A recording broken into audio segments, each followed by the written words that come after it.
I agree. Nick Namalita, and this is my channel, The Midnight Librarian.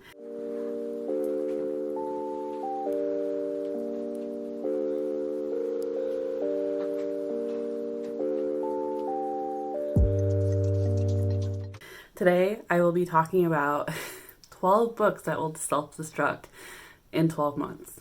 So if you don't know the concept of this video, I believe that Becca from Becca and the Books and Bear from Etsy Brody have done similar things where, as well as other booktubers, those are just the two I can think of off the top of my head. Basically, I have 12 books here that if I don't read within the next year, they will self-destruct, basically unhaul them. These books in particular, I've had on my shelves for a while. They're dusty, and this pile in particular are books that I bought because of BookTube. You know, as well as just kind of giving myself a friendly push. I want to apologize too if you hear any light snoring. We have my cat Chai, and you can see her here in the computer chair behind me, sleeping the day away.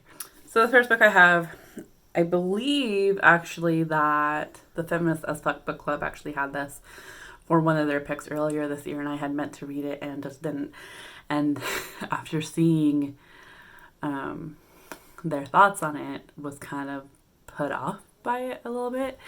So, and that is Moxie by Jennifer Matthew. From what I understand, this is like a young adult feminist fiction where Vivian Carter is fed up with her small town Texas high school where the football team can do no wrong, fed up with the sexist dress codes and hallway harassment, but most of all, Viv Carter is fed up with always following the rules. Viv's mom was a punk rock riot girl in the 90s, so now Viv takes a page from her mother's past and creates a feminist zine that she distributes anonymously to her classmates. She's just blowing off some steam, but other girls respond. Pretty soon Viv is forging friendships with young women across the divides of cliques and popularity rankings, and she realizes that she has started is nothing short of a girl revolution. Yeah, I remember this being pretty big on BookTube like years and years ago.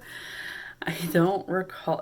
This is from 2017, and apparently got it from somewhere online because it has an Indigo thing. I'm wondering if I actually got it from my local used bookstore. I think from like the Feminist AF BookClub, it was like nothing new. It was kind of just like self-explanatory and just kind of like felt like common knowledge type feminist information. I don't know. That, and like I'm hesitant because it's YA. I don't mind YA. I just am not the biggest fan I found with young adult books set in a high school. Maybe it's because it's been 12 years since I've set foot in a high school, so maybe I'm just disconnected from it. But yeah, that's the first book. This one I'm pretty sure is just a cover by. So this one, Excuse the Dust, but this is The Nest by Cynthia Dupree Sweeney. And from what I understand, this is like just, from what I understand reading the synopsis, this is just a rich family with problems, drama that they need to figure out. Like I said, these have been on my TBR for a while, and I think this was ultimately just a cover by. Was published in 2016, and again was another one that like made its rounds on BookTube. So apparently it had to do with some kind of trust fund, and there's like problems that this family needs to solve in order to like, I don't know. This next one, I believe I remember Natasha from My Reading is Odd reading this at one point, but like I said, most of these books I got because it was floating around on BookTube at one point or another. But that is Mosquito Land by David Arnold. This one follows Mim, which fantastic name by the way, love it, has moved from her northern Ohio home to the wastelands of Mississippi where she lives with her dad and her stepmom, only to find out that in Cleveland her mom has gotten sick, and so she decides to ditch her new life to go see her mom by taking a Greyhound. And it's just kind of this travel story, and she meets a cast of characters along the way and ends up learning some lessons. So This one I've been meaning to get to. Like, I swear every year I'm like, I should read that. And every year I don't. So hopefully this will give me a bit of a push to actually get to it. I mean, that's the whole point of this. So this one I'm a little nervous to show because I know it's the start of a much beloved series here on BookTube that is still talked about. And that is A Darker Shade of Magic by V.E. Schwab. So I've read Victoria Schwab before, or V.E. Schwab. She goes by different titles pending on, or different names pending on who she's writing for. I believe Victoria Schwab is for middle grade and V.E. Schwab is for young adult. But we're following, like, I already forgot. Kel is like a traveler, so there's like 4 different Londons, and each one has various degrees of magic. Kel is the only one that can jump from London to London and is able to sell things. Yeah, I don't know too much about it. I remember buying it because of the hype and just never got around to reading it. I know it's several people's favorite series. It's still talked about on BookTube.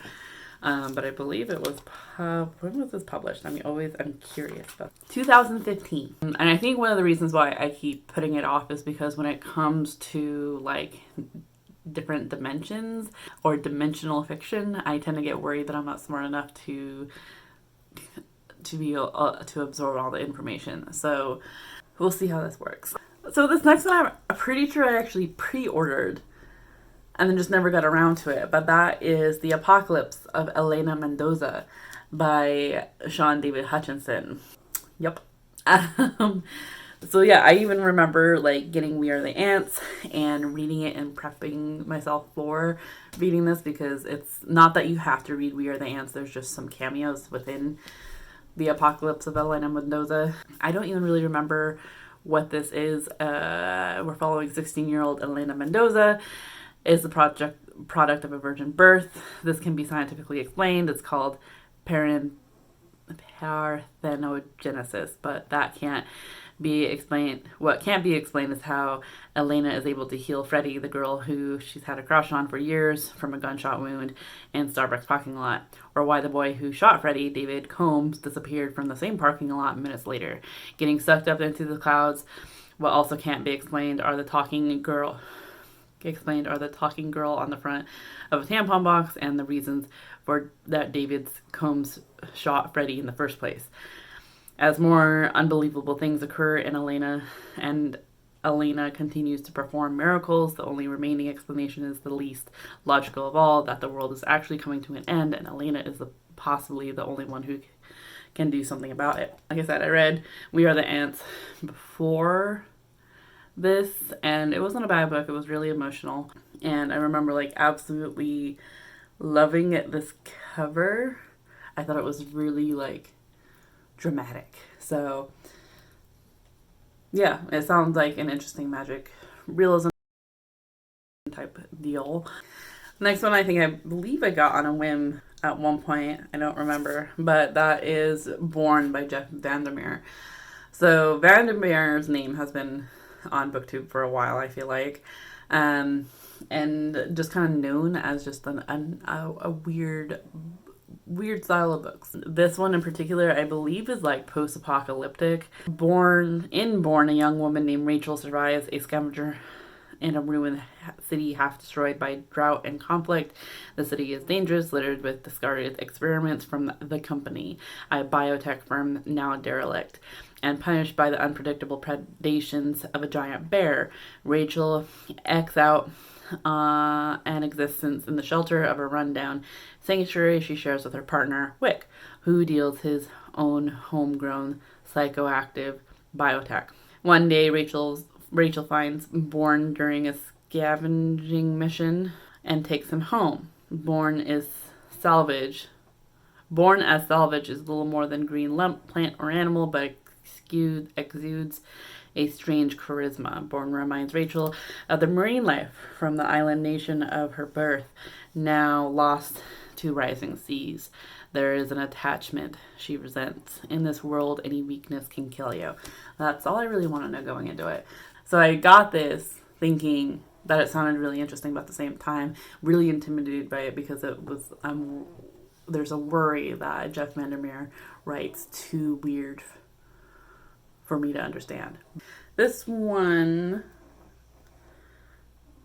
I remember floating around on BookTube, but I haven't seen it in a while, but the author I've seen float for a while on BookTube, mostly because I believe Kayla from Books and Lala really enjoys their work, and that is The Weight of Feathers by Anna Marie McLemore. So I believe this is a Romeo and Juliet type retelling. We have two families that are performers. I don't know if they're in a circus, traveling performers. One family does like mermaid swimming, the other family does tightrope walking. There's two, of course, one new performer per family that are just now starting to perform. They know of the family's feuds, and I think we're following Lace Paloma, who is aware of the bickering between the families and knows that the other family is basically black magic from the devil itself. So, but when an accident happens, she is saved by Cluck, which is the other family's newest addition to their performing. Haven't heard too much about this book in particular, but have seen high praise for Anna Marie McLemore's other works. So, next one is Starfish by Kemi Dawn Bowman. This one follows Kiko, who is half Japanese and has a hard time saying exactly what she's thinking, and has a mother that makes her feel unremarkable, and a Japanese heritage she doesn't quite understand. So Kiko prefers to keep her head down, but when Kiko doesn't end up getting into an art school that she has been hoping to get into, and her abusive uncle moves in with them, a friend of hers ends up asking if she wants to tour some art schools on the West Coast, and Kiko jumps at the idea. So I think this is like another traveling coming of age story, learning more things about yourself. I believe I've heard good things about it. I'm pretty sure I bought this because of the cover, because I was really into marine biology. I'm still pretty into marine biology and space, and I'm pretty sure I bought it during a time when I too was looking at art schools. This next one I haven't heard, I remember seeing a blip on BookTube, and I haven't heard anything since, but that is The Book Jumper by Mathilde Glacier. But basically we are following Amy Lennox, who ends up moving from Germany to her mom's hometown in Scotland, and to her mom's childhood home. While she's there, her maternal grandmother, Lady Marian, insists that Amy must read while she's in Lennox, Scotland, but not in the usual way. Amy finds out that they are book jumpers, able to jump from story to story and leap inside the story and interact with the world inside. As thrilling as Amy's new power is, it also brings danger. Someone is stealing from the book she visits, and that person may be after her life. So she teams up with fellow book jumper Will and vows to get to the bottom of the thefts no matter the cost. This one unfortunately has a bit of sun damage, which is interesting. So I believe the cover, yeah, that's what it looks like. The cover of this book was, the lettering had some kind of embellishment on it, and it looks like the sun crisped it up a little bit, so now it's flaky or gone. So that's interesting. So this is The Hour of the Bees by Lindsay Eager.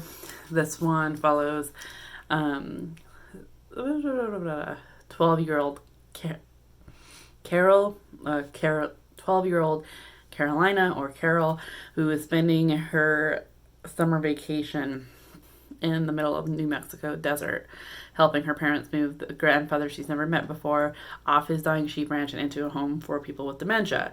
At first, Carol keeps her distance from this grandfather because he's a little prickly, but he slowly grow a relationship or a friendship, and he tells stories about her past. But when he starts talking about telling Carol to watch for the bees, that the bees will come and end this century-long drought. She chalks up to dementia, but when other magical things start happening around her, it's up to her to figure out what's possible and what means to be true to her roots. I feel like this is going to be really sad because if Grandpa dies, I'm not the biggest fan of the cover, in all honesty. Mostly because, can you even see that? Barely. I do like this transition though. This one I got because at the time I was was watching a lot of Haley in Bookland. I don't watch her channel as much anymore.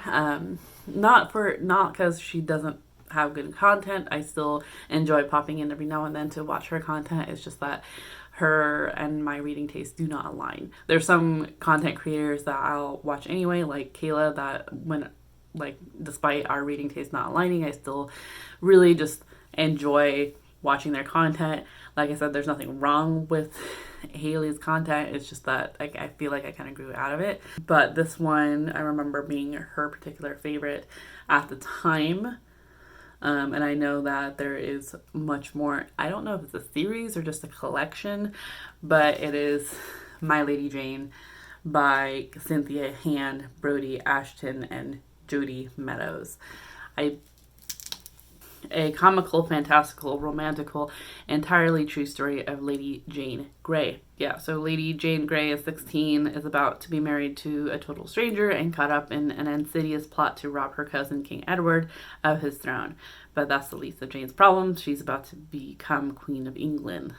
Yeah, I don't know. I'm always hesitant when it comes to English royalty because really I don't care. I don't tend to enjoy royal anything, really. So I don't know why I got this. I think it was because I like the concept of the rest of the series, which follows, like, I think there's, like, other books like Jane Eyre, Calamity Jane, and now they're going into another name. They picked out another name that they're kind of going with.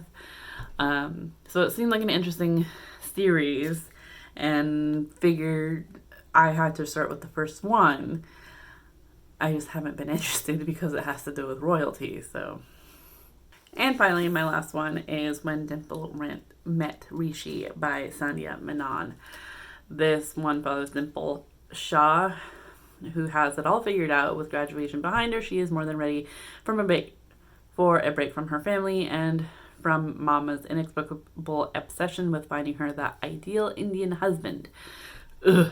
Dimple knows they must respect her principles on some level, though. If they truly believed she needed a husband right now, they would have paid for her to attend a summer They wouldn't have paid for her to attend a summer programming for aspiring web designers, right?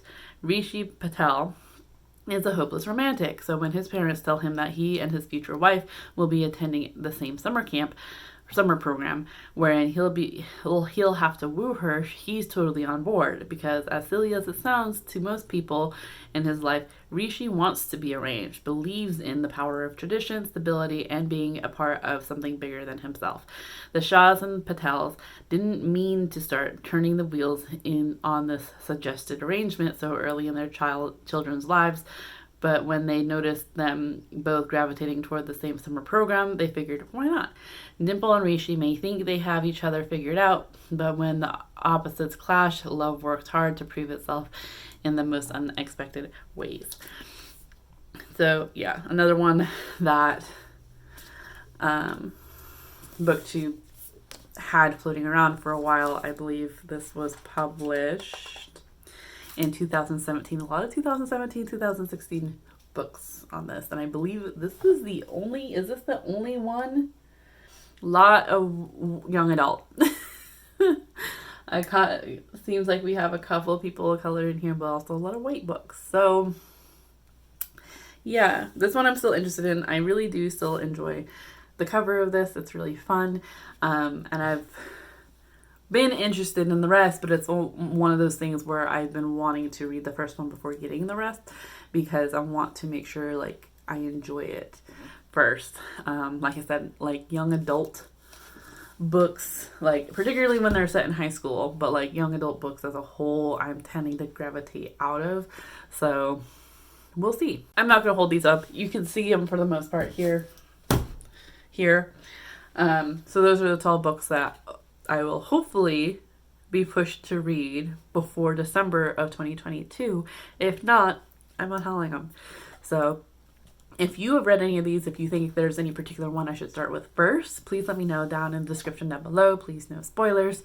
And if you like this video, be sure to give it a thumbs up. If you have yet to do so already, be sure to hit the subscribe button and hit the little bell icon to get notified when I post more content. And I think that's it. Yeah. So I hope that you are in the mental mindset to enjoy your reading. I will see you in another video very soon. Ciao.